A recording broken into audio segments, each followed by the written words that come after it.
You're an idiot.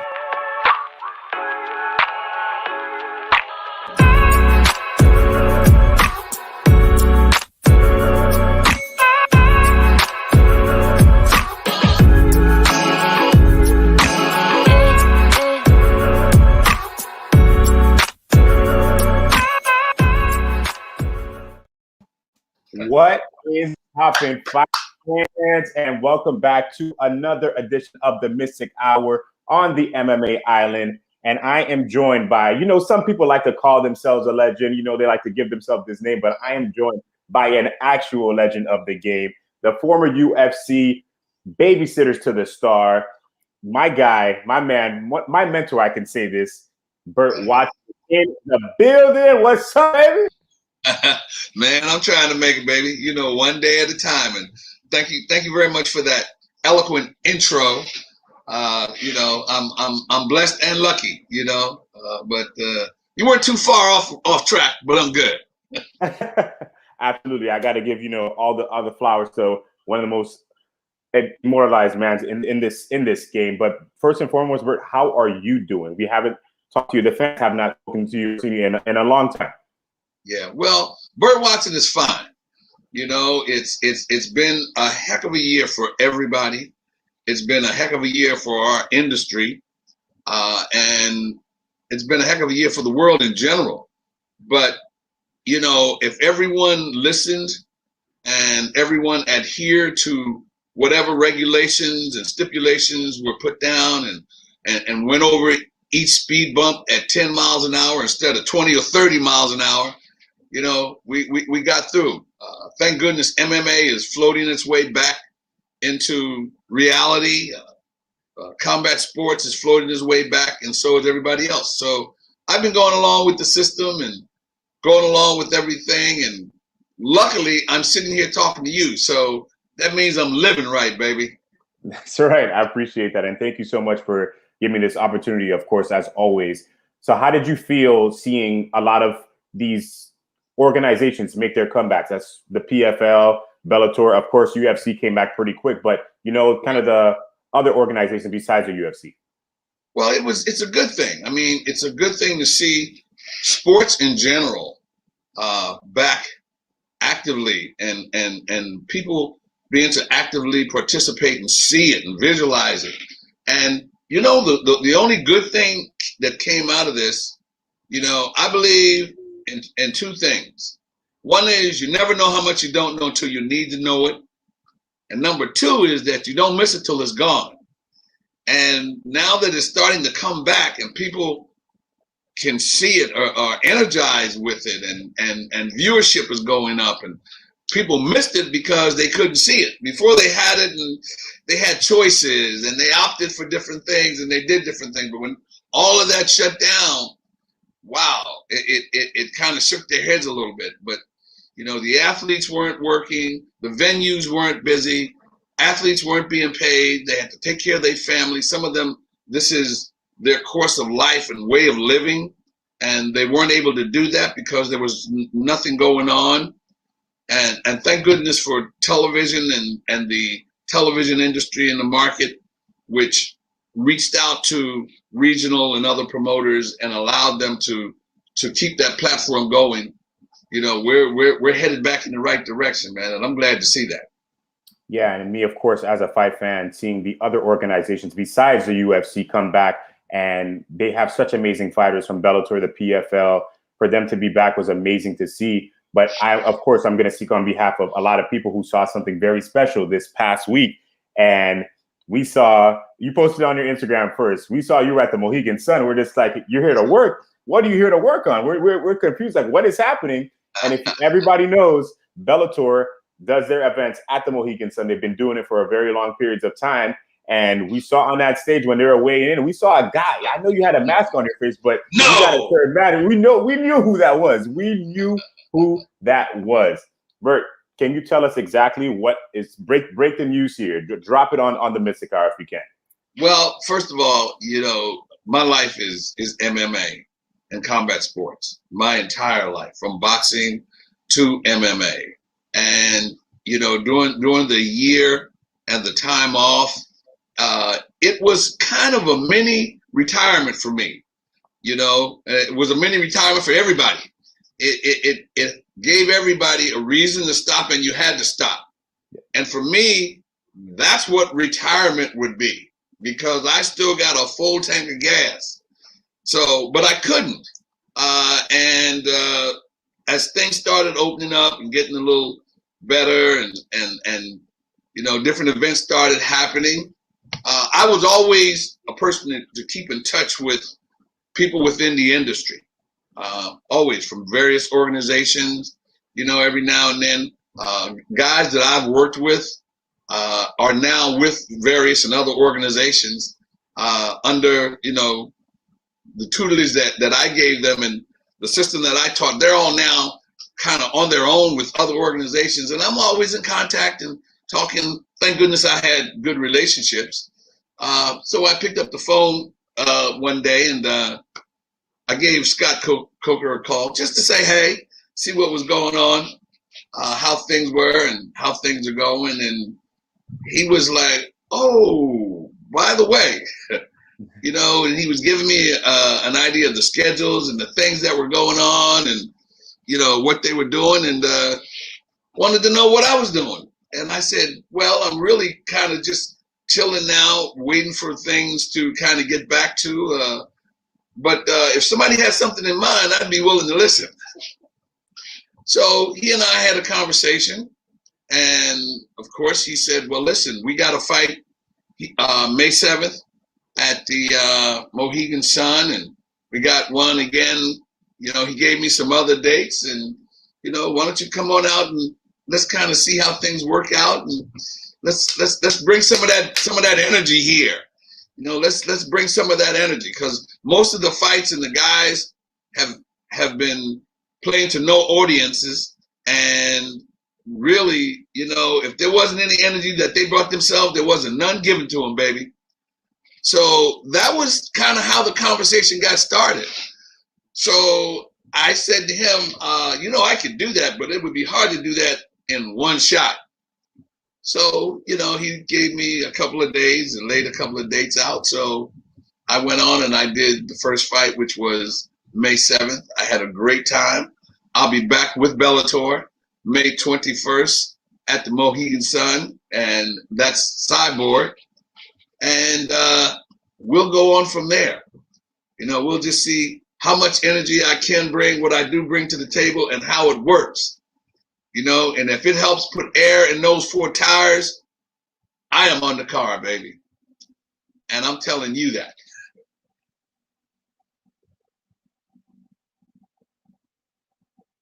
Oh, he's frozen on me.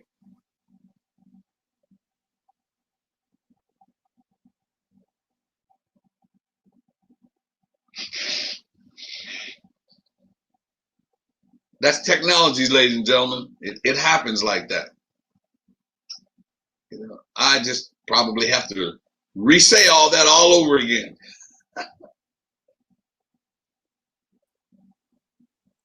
Oh, is he back? We good? No, we're back. I'm so sorry about that, Burt. I was entertaining them. I was getting ready to do a little song and dance. You take care of them. Sorry about that. My computer was having I don't know how much of that got cut out. No, we're all good. I heard everything. I just wasn't on the screen. I got you. Well, we're all good. And to bring it around to answer your question, yes, I am probably going to be joining the Bellator team. Right now, we're working through the next couple of events. I have a couple of things that are on the table now that were on the table before, commitments that I had to make that I've obligated myself, and I'm going to graciously live up to them. But moving forward, beyond, say, June and into July, I'm looking forward to sitting down with Scott Coker and putting something together. Do you have any prior experience with working with Scott Coker? Absolutely. Yeah. As a matter of fact, Scott, Kerry, Jeff, the 3 or 4 main people there were there when the UFC took over Strikeforce. So when the UFC bought Strikeforce, those people were in place and I was just kind of put over there to kind of coordinate whatever system we had in place with the UFC, coordinated so that the transition for Bellator to UFC or UFC to Bellator would be basically the same. So I worked with Scott Coker, I worked with Kerry, in Strike Force, and I basically did the same with WEC when the UFC brought them up. So yes, I've worked with them before. I'm familiar with them. I know their work habits. We worked together. We worked on creating the system that everybody uses now. Was a system that we created way back when. So I'm very familiar with them.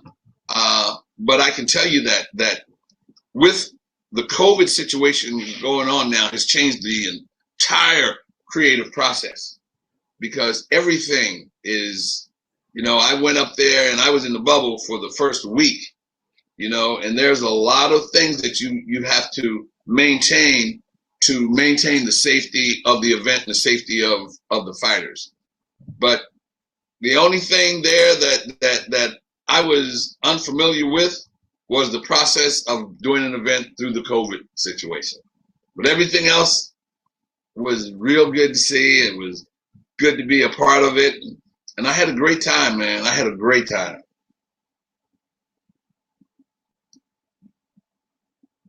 And he left me again.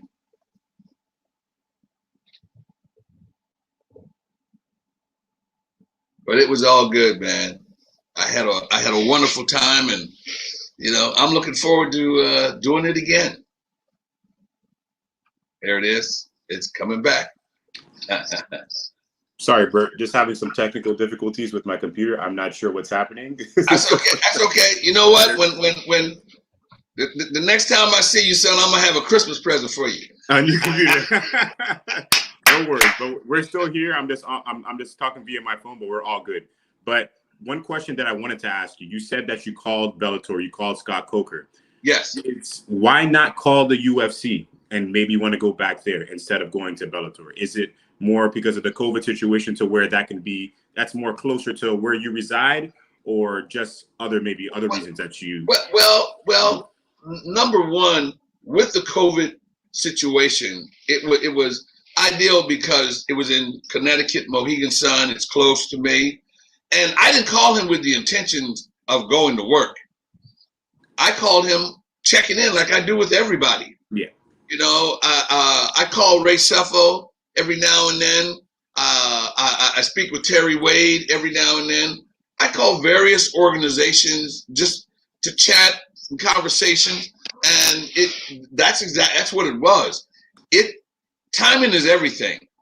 It just happened to be that time, and moving on to saying that it just happened to be that time. My time with the UFC has passed. I gave the UFC 14 good years, which I have no complaints about that. And I'm sure they have no real complaints. Once I left, and the time frame, I've been gone now for 5 years. And I think if anything was going to happen there, it would have happened by now. And it hasn't happened. And quite frankly, I'm at a point now where it is unbelievable, man, for me to have been in this business as long as I have, to been the places that I've been, and to get to at this stage of my career experience something different. It's phenomenal. So it's a good thing. I would probably feel like I'm going back that same road again, and the gas tank might be a little different. This way, it's absolutely unreal, and I'm back to the fundamentals.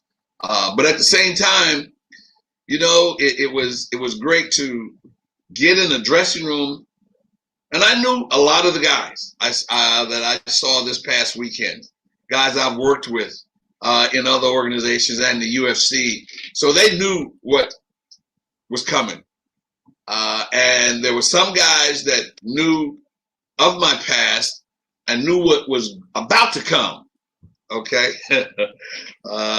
until it came down on them, baby. And it was fun to see that.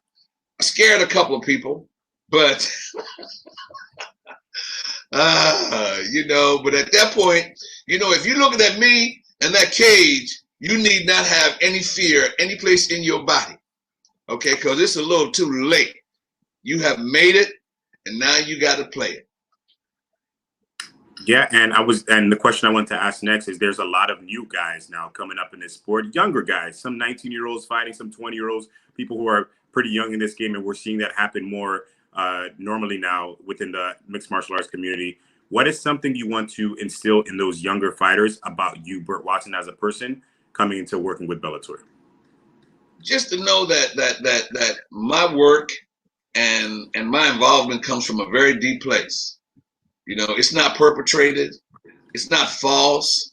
It's not falsely intended, because I honestly know and respect the fighters. I honestly know and respect the course that they take to get to where they are, the amount of training, the amount of time they take away from their family. I know all those things, and I realize all those things. So what I bring to you comes from a deep place and very sincere. And I want to become a part of that process, a part of your training regimen, a part of your entrance into a high-level major organization. It's easy. It's almost easy to get to those organizations. It's harder to stay there than it is to get there.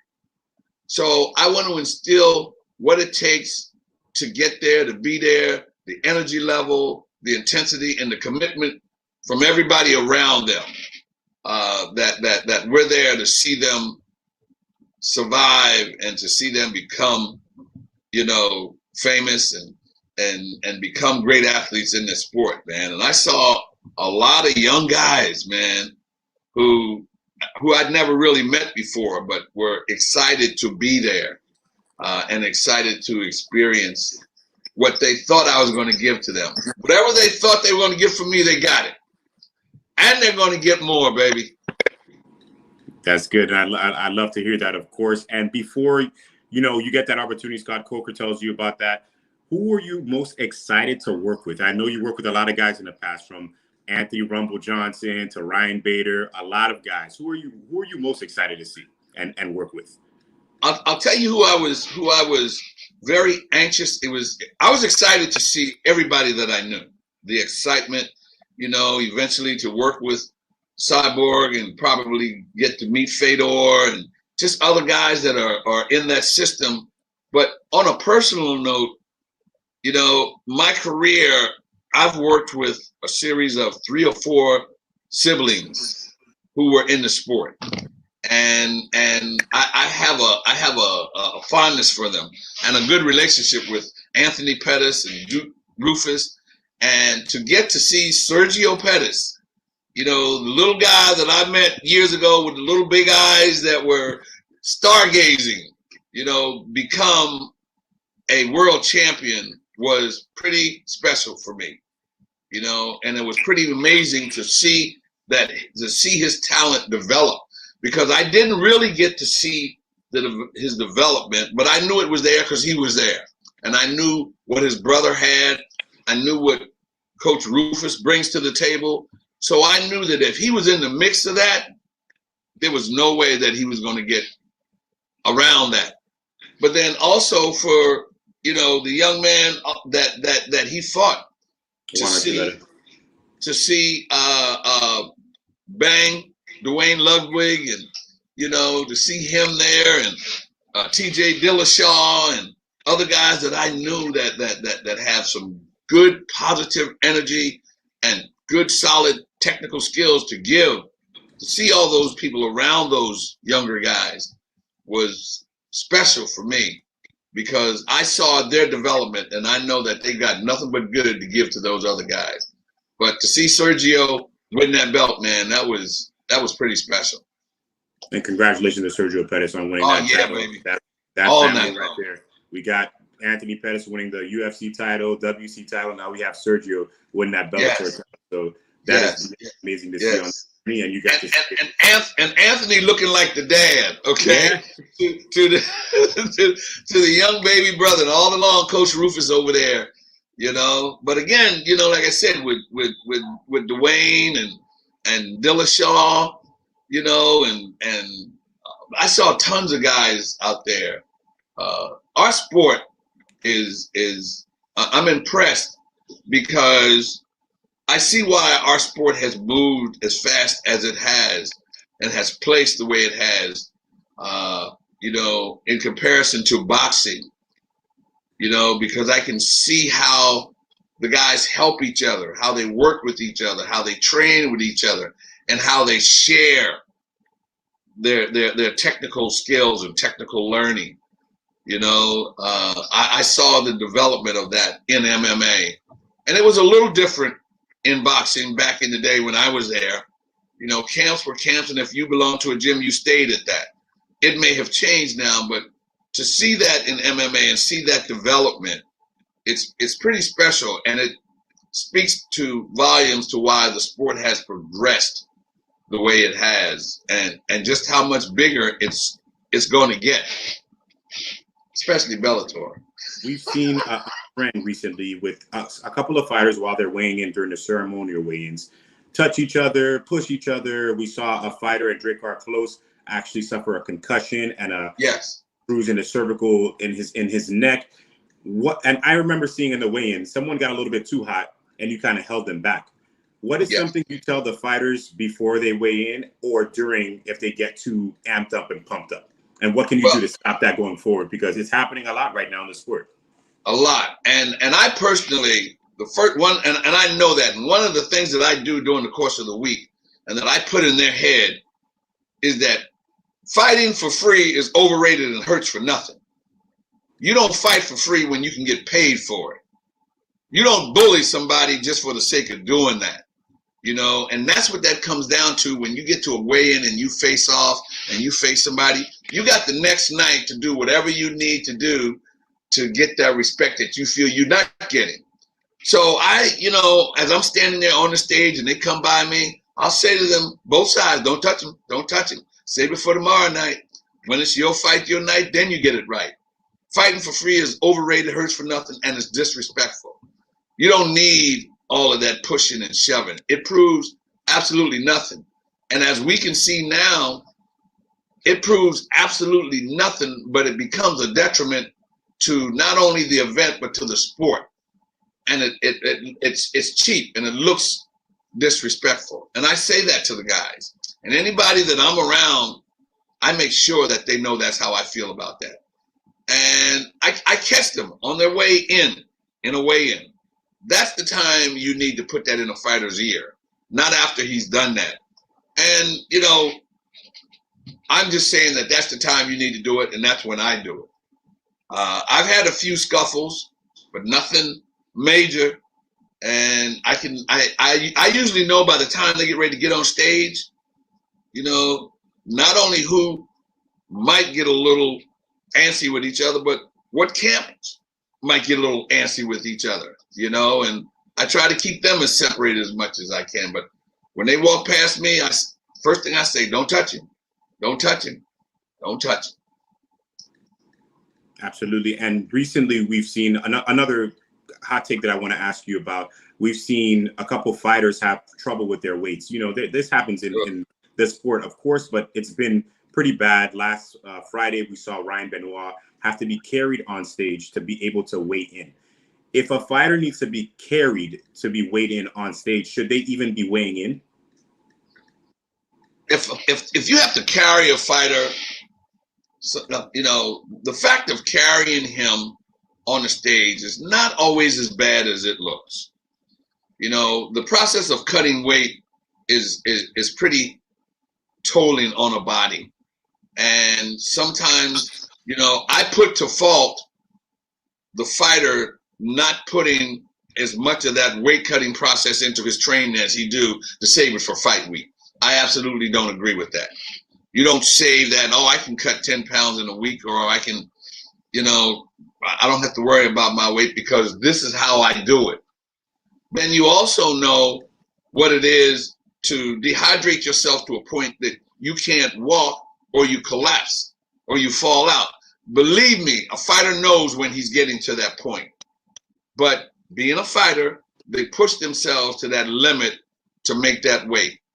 I think, and I've always said it, that contracts should stipulate that you don't come in a certain amount of pounds over your contracted weight class. I wholeheartedly think that should happen, and it's not hard. If you can cut 10 to 15 pounds in 4 days, you can come in 10 or 15 pounds less than you need to, so you don't have to struggle that hard. But if the promoter or somebody sees a fighter struggling like that to get up on stage, I don't think you should carry him up there if it's like that.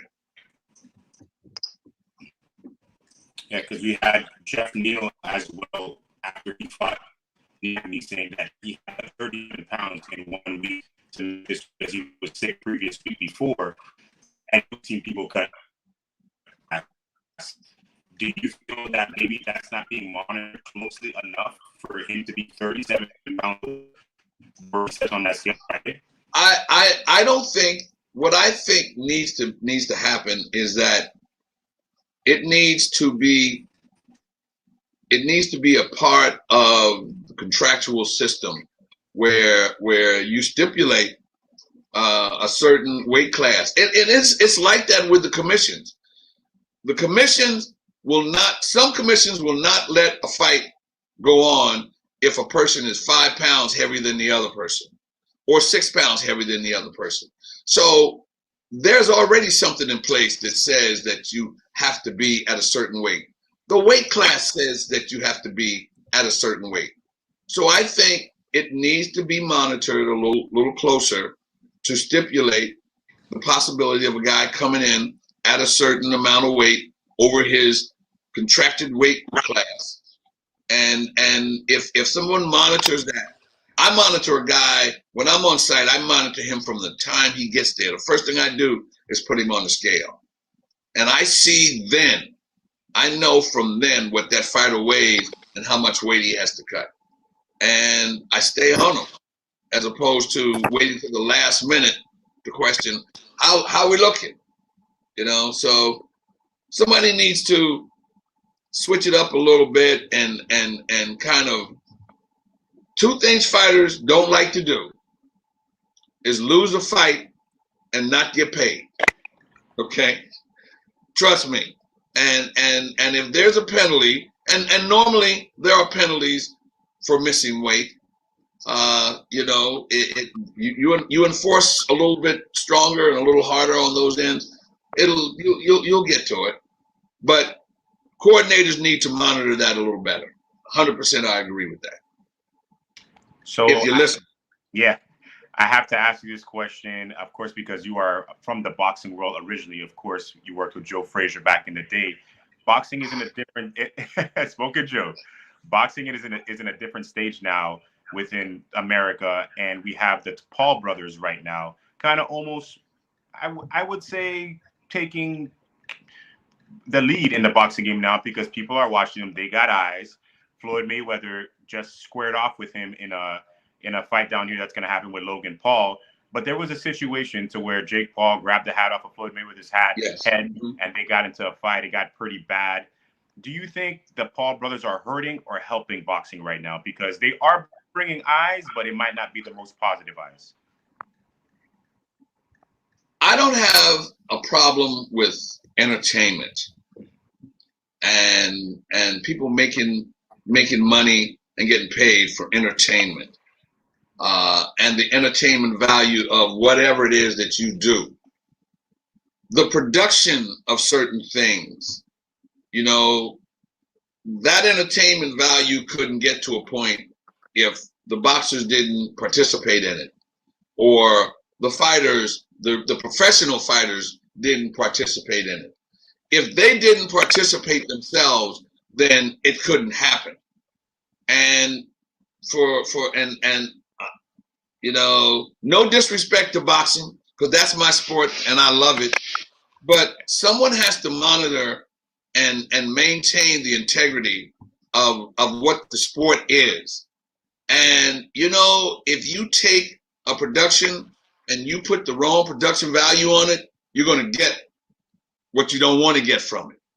And you know, when Conor McGregor fought Floyd Mayweather, you know, maybe that was the start of it. It has always been Muhammad Ali fought a wrestler, Yeah, back in the day. I can't remember the name, but he tried that and did that a little bit.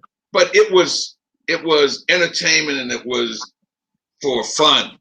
You know, it wasn't like today we have such media awareness, such media attention, such media hype that these guys are getting that. But they're not doing it by themselves. They're putting the challenge out and the fighters are accepting it.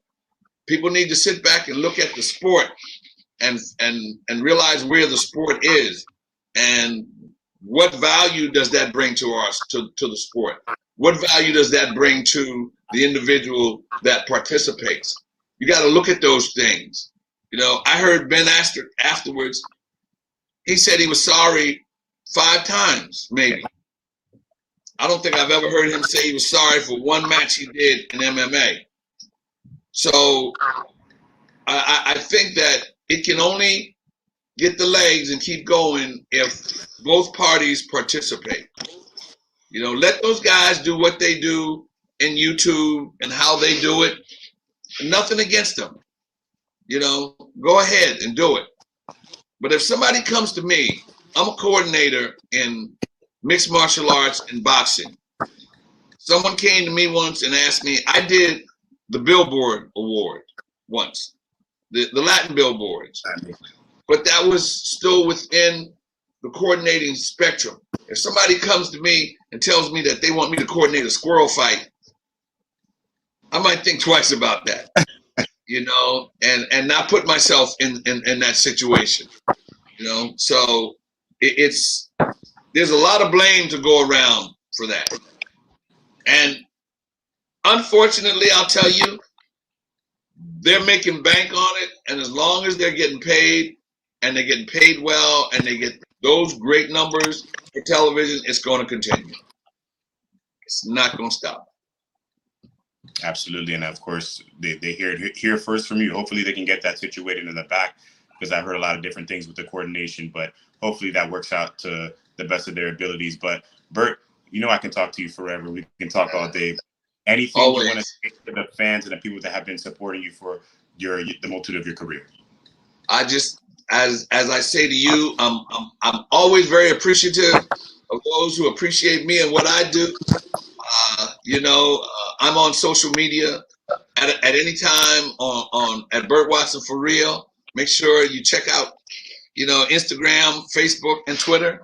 And March 21st on Showtime, Bellator, Cyborg. Don't miss it, baby. It's gonna be off the chain. 21st of May. Oh, one more thing. Mohegan Sun. One more thing before we go. Yes. Legends of Legends. You're going to continue doing that show. Absolutely. I'm you know, as a consultant and an event coordinator, you know, it gives me a lot of creativity, and it allows me to use my creativity in various ways. And Legends to Legends is just an extension of that. And I'm going to continue that. I've got one in the books now with Matt Hughes. I've got George St. Pierre. There are a lot of legends that I'm working with. And however my time permits, Legends to Legends is still in the making, baby. Yes, sir. Awesome. We can't wait to watch that. And on behalf of everybody, congratulations on the gig. We can't wait to see what you're going to do with this organization, because everything you do it right. We know that. We get it right. Sir. I can't say it like you do. You know what you do. But I appreciate It's my fight, my night. I'm going to get it right, baby. May 21st. Bellator, Showtime, Cyborg. It's all good, baby. All night long. Boom. Appreciate the time, Burt. Appreciate you, baby. Absolutely. You do a great show, man. I appreciate you. Absolutely. Thank you so much, guys, for watching. This will be up shortly on the YouTube channel. It'll be on Spotify, Apple, everywhere that you can listen to it and watch it. We'll be back for more interviews coming soon. Mr. Black out. Boom. Peace.